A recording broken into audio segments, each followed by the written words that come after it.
Hello बच्चों, चलिए प्रश्न को देखते हैं। प्रश्न इस प्रकार से है कि ब्यूट 1 इन से 1 आयोडोब्यूटेन प्राप्त करने का समीकरण दीजिए। तो बच्चों, जो इस प्रश्न की मुख्य अवधारणा है वो दो हैं। पहली मुख्य अवधारणा है, एक तो आपको एल्कीन की योगात्मक अभिक्रियाओं के बारे में पता होना चाहिए, और दूसरा आपको पता होना चाहिए मार्कोनिकोव और एंटी मार्कोनिकोव का नियम। मार्कोनिकोव और एंटी मार्कोनिकोव का नियम पता होना चाहिए। यदि ये दो बातें पता हैं तो आप आसानी से इस प्रश्न का उत्तर निकाल सकते हैं। तो सबसे पहले समझते हैं योगात्मक अभिक्रिया क्या होती है। योगात्मक अभिक्रिया में मान लीजिए कि मेरे पास एक एल्कीन है, CH2 CH3 single bond CH double bond CH2। अब मैं इसकी किसी हाइड्रोजन हैलाइड से मान लीजिए HI से हाइड्रोजन आयोडाइड जो है, हाइड्रोआयोडिक अम्ल जो है, उसके साथ अभिक्रिया करा रहा हूं। तो होगा ये योगात्मक अभिक्रिया में कि CH3 CH CH2 में H और I CH और CH2 पर जुड़ जाएंगे। एक जगह पे H जुड़ जाएगा एक कार्बन से, एक कार्बन से I जुड़ जाएगा। तो दो संभावनाएं यहाँ पे हो सकती हैं। संभावना ये हो सकती है कि जो अंदर वाला कार्बन है उससे जुड़ जाए H, और बाहर वाला जो कार्बन है उससे जुड़ जाए आपका I। और दूसरी संभावना ये भी हो सकती है कि अंदर वाले कार्बन से जुड़ जाए I और बाहर वाले कार्बन से जुड़ जाए H, यहाँ पर आपका H जुड़ जाए। तो दोनों में से कोई भी संभावनाएं यहाँ पर हो सकती हैं।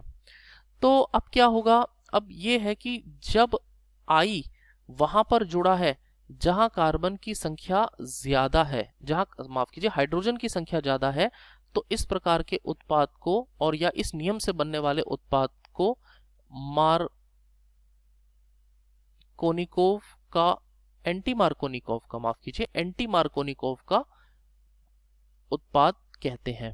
और यदि आयोडीन हैलोजन वहां जुड़े जहां हाइड्रोजन की संख्या अपेक्षाकृत कम है, तो इसको मार्कोनिकोव का नियम कहते हैं और इस उत्पाद को मार्कोनिकोव उत्पाद कहते हैं। तो इस तरीके से योगात्मक अभिक्रियाएं क्या होती हैं और मार्कोनिकोव एंटी मार्कोनिकोव नियम क्या होता है, ये मैंने आपको बता दिया। अब हमसे पूछा गया है कि ब्यूट 1 इन से 1 आयोडोब्यूटेन प्राप्त करने का समीकरण बताइए। तो देखिए हमारे पास दो चीजें हैं। एक है ब्यूट 1 इन। ब्यूट 1 इन हो गया CH3 CH2 CH double bond CH2, ये हमारे पास ब्यूट 1 इन है। और इससे हमने बनाना है 1 आयोडोब्यूटेन, यानी कि CH3 CH2 CH2 और CH2I। अब 1 आयोडोब्यूटेन का अर्थ है प्रथम स्थिति पे आयोडीन जुड़ा हुआ है। तो अब आप देख सकते हैं कि यहाँ पर हमें इसकी अभिक्रिया, योगात्मक अभिक्रिया करानी पड़ेगी हाइड्रोजन आयोडाइड के साथ। अब जब भी हम हाइड्रोजन आयोडाइड के साथ बना रहे हैं तो हमारा ये वाला उत्पाद जो है बनना चाहिए।